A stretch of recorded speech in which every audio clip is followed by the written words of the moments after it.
channel. ලංකාවේ මේ වන විට ජනප්‍රිය ආදර කතාවක් බවට පත්ව තිබෙන සීසන් ටිකටේ ප්‍රධාන නිළිය නිත්‍යා අග්‍රවාල් ලෙසින් අප හමුවන්නේ අශීසින් නම් ඉන්දියානු රූපවාහිනී නිළියකි.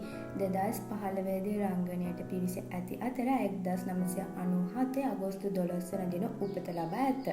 මේ වන විට ඉතාමත් සුරූපී දක්ෂ යෞවන විය පසු වන ජනප්‍රිය නිළියකි. सीजन टिकट कथा मालाव इंडियावे ये उन डिनोन की बात है नमिन विकाशे विय आशीसिन ये उन डिनोन की बात है प्रधान චරිතයවන නයිනයි චරිතය නිරූපණය කිරීමෙන් පසු ඉතාම ජනප්‍රිය චරිතයක් බවට පත්විය. සීසන් ටිකට් කතා මාලාවට පාදක වී ඇත්තේ සත්‍ය ආදර කතාවකි. එනම් මේ නිෂ්පාදකයින් වන ශෂී සහ සුමීත් මිට්ටාල්ගේ සැබෑ ආදර කතාව පදනම් කරගෙනයි. නයනා අග්‍රවාල් සහ සමීර් මහේශ්වරී වටා දිවෙන මේ ආදර කතාව සතුටුවීම්, දුක්වීම්, රණ්ඩුවීම් වැනි ආදර සබඳතාවක හා විවාහ ජීවිතයේ ඇති සුන්දර දසුන් ඉතාමත් සිත් ඇද ගන්නා සුළු ආකාරයෙන් ඉදිරිපත් කරයි.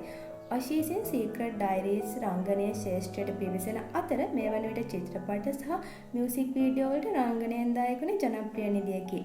2019 දී ඉන්දියන් ටෙලිවිෂන් ඇකඩමි අවෝඩ්ස් හි විශේෂ ජූරි සම්මානයක් ලබා ගැනීමට සමත් වුණා. ඒ වගේම ගොඩක් සම්මානවලට නිර්දේශ වෙලා තියෙනවා.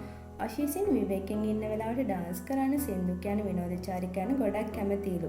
එයාට අම්මා තාත්තා හා සහෝදරයන් දෙදෙනෙක් ඉන්නවා. සල්මන් ඛාන් සහ ප්‍රියංකා චොප්රා කියන්නේ ඇගේ ප්‍රියතම නළු නිළියන්ලු. අශීසින් සහ රන්දීර් රායි හැවත් සමීර් අතර ප්‍රේම සම්බන්ධතාවයක් තිබෙන බවට කටකටා පැතිරුණද ඔවුන් දෙදෙනා ඒ ප්‍රතික්ෂේප කර තිබෙනවා. අප පෙන්වතුන් වූයේ නාට්‍යයේදී පමණක් බවත් සැබෑ දිවියේදී අප දෙදෙනා හොඳම යහළුවන් බවත් ඔවුන් දෙදෙනාම කියා තිබෙනවා.